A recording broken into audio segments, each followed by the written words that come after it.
Palitan na natin ang pag-iisip natin. Hindi ito unusual, hindi ito emergency. Ito gayon talaga ang panahon. At mangyayari ito, sinasabi, ang estimate daw sa bagyo dito para sa Pilipinas sa taong ito, 12 to 15 na bagyo. So nakatatlo na tayo.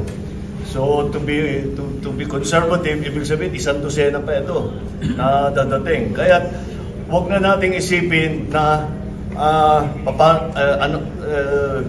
baka magkabagyo. Huwag tayo mag-isip na gano'n. Tayo kasi nung lumaki tayo,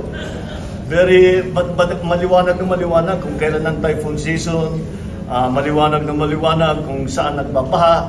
Ngayon, hindi na gano'n. Kaya nagbago lahat. And we have to see na pag huwag na natin sasabihin baka magkabagyo, paano na pagdating ng bagyo dahil darating at darating yan. That is the fact of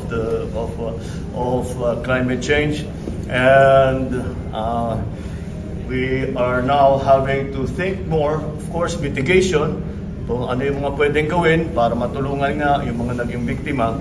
Pero in the longer term, kailangan na natin mag-isip tungkol sa adaptation. What do we have to do when it comes again? Because it will come again.